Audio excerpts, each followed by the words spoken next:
está aqui, está aqui. Vai, Raiane, cantar. Nós cantamos porque Deus está aqui. Aponta, ó. Está aqui, está aqui. O quê?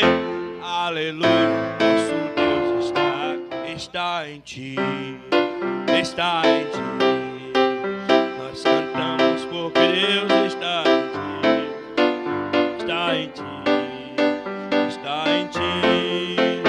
Aleluia. Nosso Deus está em ti, está em nós, está em nós.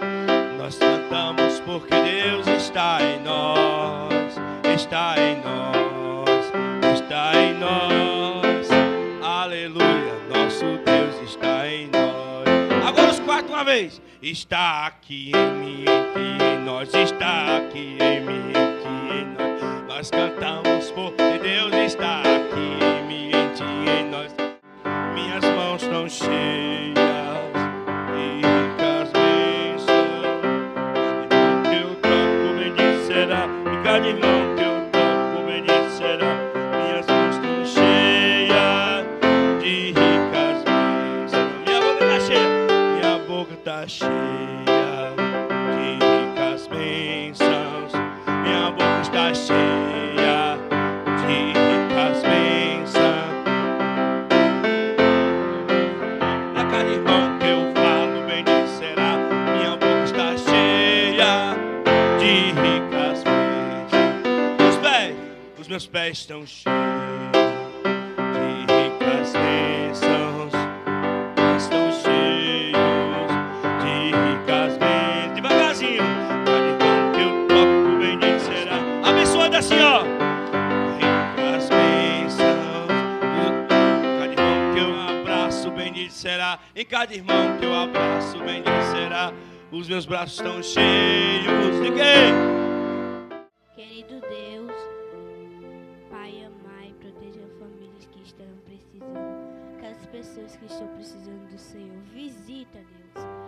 Aquelas pessoas que estão passando mal, aquelas pessoas que estão na rua, passa lá, como a música que passa lá em casa, passa lá para poder, elas terem o poder para poder viver em paz. E vai afastar aquele mal que está atrás. Não precisa disso, mas o que precisa é a glória do Senhor. Amém. Adorar eu Cristo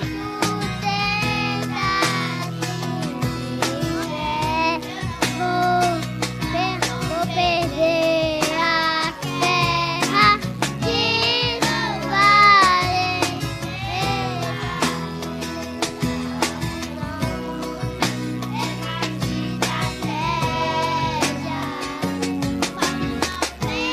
Da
apóstolo Paulo, ele era um dos principais da seita dos fariseus.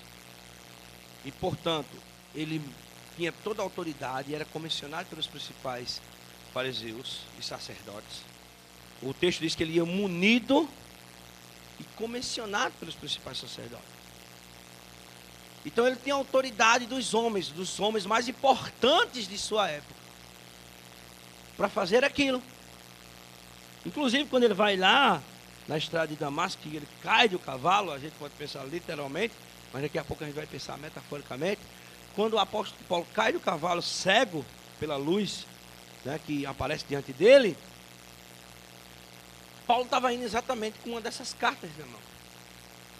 Ele estava munido, estava comissionado por homens importantes da sua época. Mas agora, Paulo, na estrada de Damasco, vai receber um outro chamado.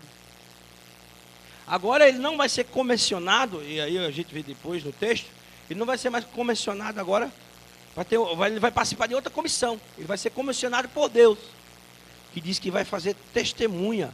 Aí Jesus então diz assim, ó, levanta-te, no verso 16, e firma-se sobre os teus pés, por isso te apareci, para te constituir ministro e testemunha, tanto das coisas que viste, que ainda verás, e depois ainda diz que vai livrando do povo e dos gentios, para os quais te envio.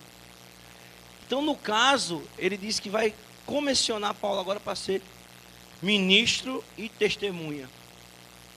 Então, Paulo era comissionado, recebia a autoridade dos principais da sua época para matar. Ele tinha aquela missão, mas agora ele foi chamado para ser ministro e testemunha sob a autoridade de alguém muito maior, que era a autoridade de Cristo. Aquele mesmo que confia a nós, né, lá na grande comissão, ide por todo mundo, pregai, ensinando, batizando e ensinando todas as coisas que eu vos tenho dito, fazendo discípulo, né, até a consumação do século. Então Paulo também recebeu esse chamado. Então Paulo agora estava sob a autoridade de Cristo. E aí, veja bem, toda a autoridade humana que Paulo tinha se desfez diante da autoridade, do chamado de Cristo. Paulo era comissionado pelos homens mais importantes da época, mas agora ele foi comissionado por Cristo. Então, pensem agora e raciocinem. Qual é o melhor chamado? Porque é muito importante, né, Naldinho, você ter alguém aqui importante no estado, na cidade, uma autoridade, sei lá, você poder agir, ter a autoridade de uma pessoa que você considera importante, de um juiz aqui, de alguém. Já imaginou? Mas nada se pode comparar à autoridade de Cristo, ao chamado de Cristo. E eu acredito que a escolha aí ficava muito fácil, né? Ontem na escola bíblica, quando a gente debatia, a gente estava falando que Paulo sempre lembrava de quem tinha sido, mas ele não lembrava para se orgulhar daquilo. É para mostrar exatamente isso, que ele só tem uma glória, uma vanglória na vida, que era se orgulhar da cruz de Cristo, que nem um chamado, nem uma autoridade que tinha enquanto ele era um homem dos principais lá, podia ser comparado ao que ele estava sendo agora, mesmo sofrendo perseguição, mesmo estando ali diante do rei Agripa. Hoje nós vivemos num mundo, Vanusa, que as pessoas dão muito valor a títulos, a ser amigo do rei, amigo do governador, amigo do prefeito. Muitas igrejas querem ter o seu representante político, não é verdade? Mas é essa autoridade que nós devemos buscar, é esse reconhecimento que nós devemos buscar? Qual é o maior chamado que o cristão pode ter? Pensando aqui na história do apóstolo Paulo. Eu não lembro qual é o versículo. Dentro da sua pergunta veio uma dúvida. É que ele fala assim, agora você acredita? Ele faz uma pergunta para o rei, né? O rei não, para o governador, não? Vê aí de novo. Porque tudo isso é do conhecimento do rei, a quem me dirijo, com franqueza. Dizendo essas coisas em sua defesa, Festo interrompeu em alta voz. Estás louco, Paulo? As muitas letras te fazem delirar. Paulo, porém, respondeu: não estou louco, excelentíssimo Festo. Pelo contrário, digo palavras de verdade e de bom senso. Porque tudo isso é de conhecimento do rei, a quem me dirijo. Porque o rei, como era judeu, então ele conhecia muito das tradições da Torá, que era os ensinos da Bíblia da época. Ele é daquelas crianças que cresceu com o pai, ensinando, né, inculcando os conhecimentos das Escrituras de dia e de noite. Então, por isso que ele pergunta: acreditas? Porque seria uma forma de colocar ele contra a parede. Porque, tipo, se você acredita, pode ter certeza, você está fazendo errado. Porque tudo que as Escrituras falam e apontam é para esse Messias pelo qual eu estou testemunhando para você. Por isso que ele diz: por pouco, quase que você me torna cristão. Não, porque assim, ao ler esses 2 versículos, não, todo que a gente leu, né? Eu fiquei na dúvida. Paulo, ele era um cara que não ouvia nada de Deus, ou ele era um cara que tinha entendimento da palavra de Deus, por mais que ele matava as pessoas que pregavam o evangelho, e para ele faltava somente o chamado, que foi o que aconteceu, né? E Um conhecedor. profundo conhecedor, né? Só que é como muitas vezes tem muita gente que conhece a Bíblia, inclusive pessoas que são ateias, né? Conhece a Bíblia, mas, como você mesmo disse, falta o chamado, né? Falta aquele momento em que você, eu li isso aqui, quantas vezes eu li, mas não percebi. É porque na Então, hora do mesmo que... jeito, o Agripa lia o governador, mas não percebia. E Paulo estava querendo fazer com que ele percebesse o que não, porque ele também não percebia antes. Na hora que Paulo cai do cavalo, né? Que ele se torna cego, ali é como se fosse quase como uma parábola. Ele via, ouvia e lia, mas como se não enxergasse. E a voz de Deus fez com que o chamado dele, né? E não sei, mas talvez para o governador, é só essa pergunta de Paulo, é como se tivesse sido um chamado também. Ele tivesse despertado. É tanto que ele fala: por pouco não me tornei cristão, né? Sim, exatamente. Porque cada um vai ter um chamado diferente, né? Um vai precisar ficar cego. Tem aquela história: se não for pelo amor, vem pela dor. Né? Vai cair do cavalo. Porque talvez para Paulo, que era um homem importante, entre aspas, que tinha posição, se alguém chegasse para ele e dissesse assim: Paulo, você precisa se tornar cristão. Mas quem eram os cristãos da época? Eram pescadores, ex-coletores de impostos. Aí um dos principais do fariseu, da elite religiosa da época, os principais dos doutores, né? Eu era o principal da seita, eram os doutores da época. Ter que me unir a um grupo de pessoas que não é da minha classe, da minha casta, da minha classe social. Nunca. Então, Paulo, eu sou importante. Eu sou comissionado pelos sacerdotes. Vocês estão entendendo? Eu sou comissionado pelos principais aqui. Então ele precisou cair do cavalo. Muitas vezes nós precisamos cair do cavalo, tirar esse nosso orgulho, a nossa vanglória, sair do pedestral de achar que é alguma coisa e ver que não é nada. Por isso que todo o discurso de Paulo, depois que se converte, ele diz: eu não me glorio de mais nada a não ser da cruz de Cristo. Ele diz, em vários momentos que é o menor entre os apóstolos, que ele fala, quando ele fala sobre o pecador, ele diz: do qual sou o principal. Então ele diz que não há vantagem nesse mundo. Então o que eu estou trazendo para a discussão é o seguinte: as pessoas acham que há vantagens nesse mundo de ser amigo do rei, amigo do governador. Eu estou pensando aqui também em Agripa. Porque a Agripa diz: quase que me torno cristão. Porque ele não se tornou? Porque Pilatos também lá quase que é convencido. Esse homem não sente. Mas por que não aceita? Porque ele está pensando no cargo, na posição. E por que a Agripa não aceitou também?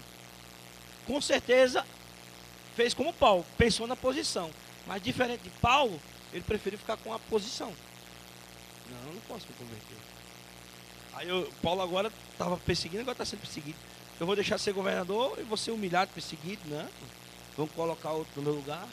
Então, quantos de nós não deixamos de tomar uma decisão lá de Cristo porque consideramos mais importante outras coisas?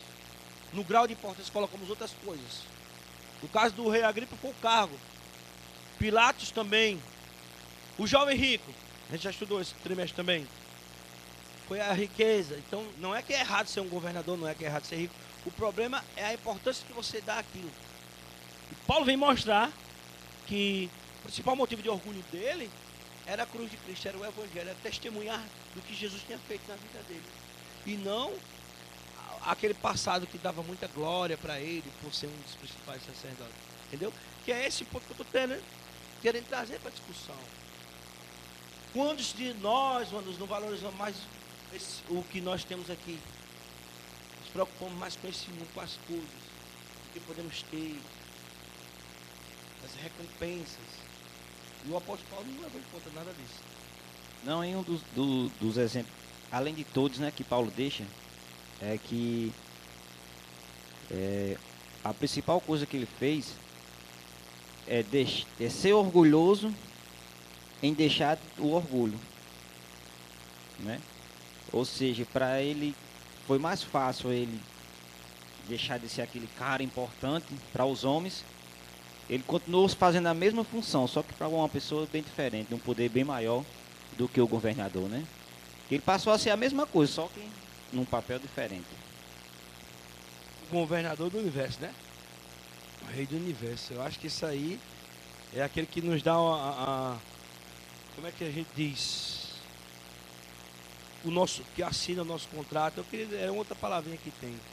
Não existe nada melhor do que saber que nós somos comissionados por Cristo, não por homem nenhum, né? Então, para ele, o fato de ele ser testemunha de Jesus, ministro aí, era muito, muito mais importante. Estava superior a qualquer posição que ele tinha exercido antes. Praticamente, pelo que o testemunho dela, não vi, mas só ouvi algumas pessoas falar que ela, assim, foi o chamado de Deus, né?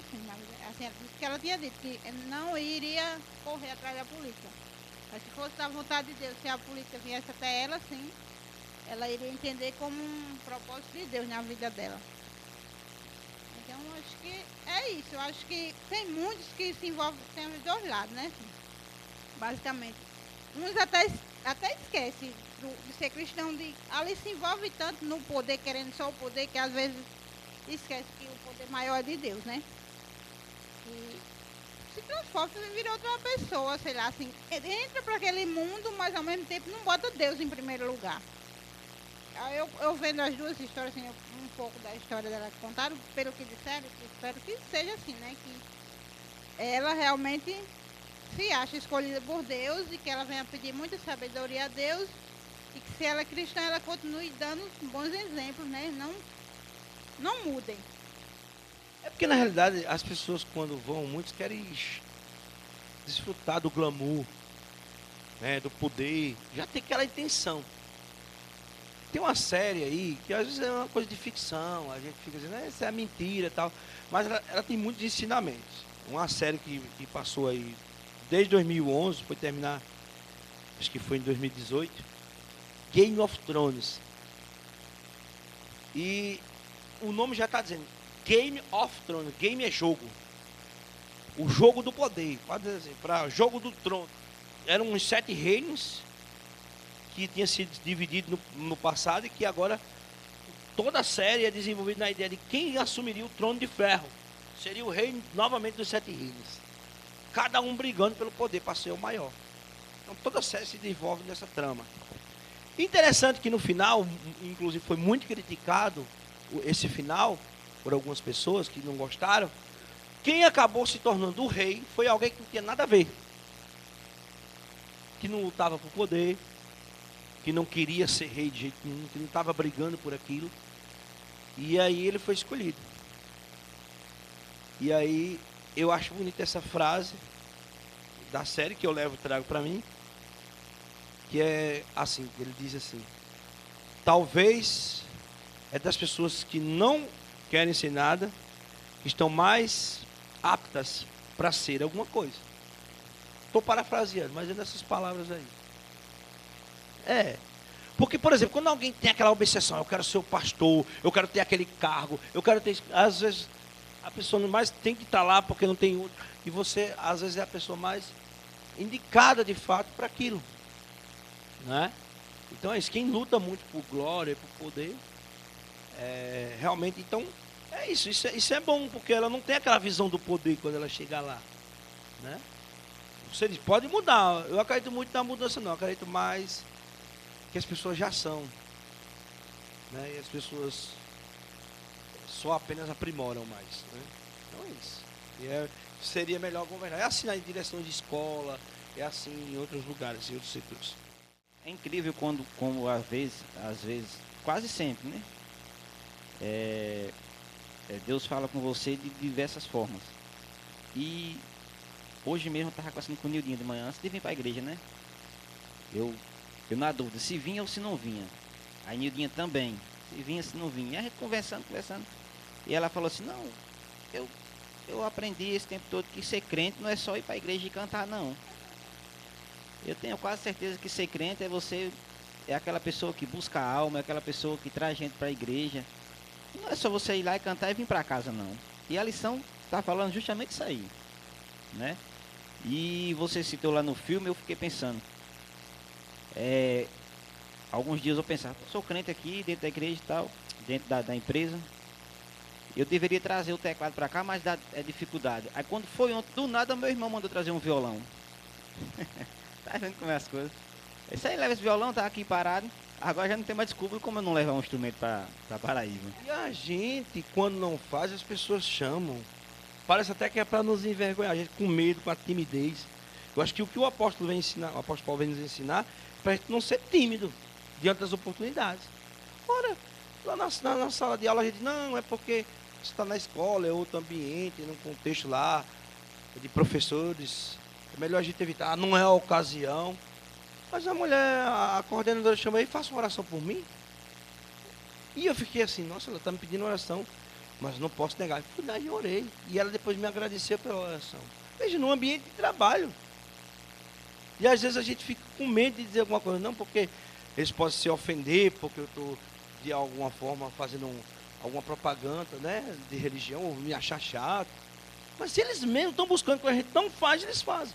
E são oportunidades que aparecem, como também apareceram ali para o apóstolo Paulo também testemunhar. Que o fato dele ter ido diante de Agripa ali foi a oportunidade de Agripa receber a mensagem e a oportunidade de Paulo pregar, né? Em dias que nem sei dizer, não sei dizer a razão.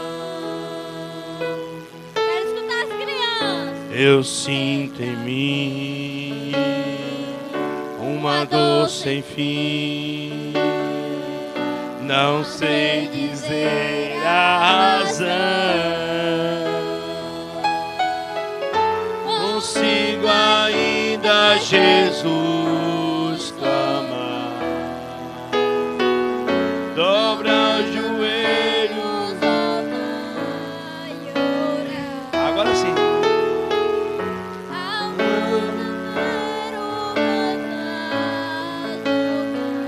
E abrir o meu coração. E abrir o meu coração.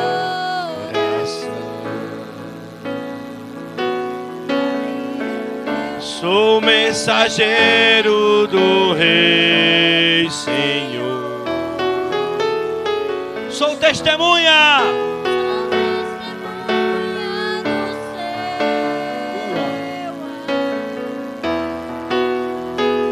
Ao mundo inteiro vou proclamar que Jesus vai aqui voltar. Grandioso Pai, eterno Pai, estamos aqui, ó Pai, finalizando esse maravilhoso culto, pela Tua bondosa graça, pela Tua graciosa Pai, pela todos os pedidos que foram realizados, pelo todas as lições que foram proclamadas aqui, ó Pai. Que venha ser dita, ser realizada, que todas as crianças que foram com a professora seja uma bênção. Também nós que ficamos aqui com o pastor, nós também obedecemos o Senhor e ficamos essa bendita palavra. Que é isso que eu te peço e desde já te agradeço. Em nome de Jesus, amém. Que o Natal comece no seu coração, que seja para todos sem ter distinção. Um gesto, um sorriso, um abraço, o que for, o melhor presente é sempre um amor.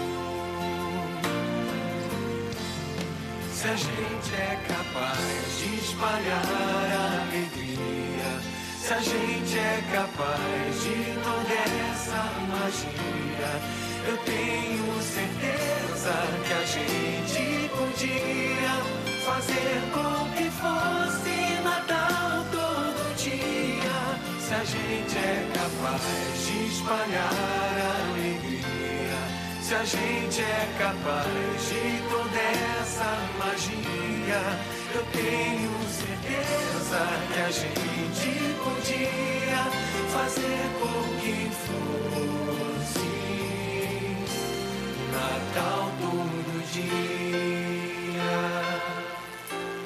Natal todo dia, Natal todo dia, Natal todo dia,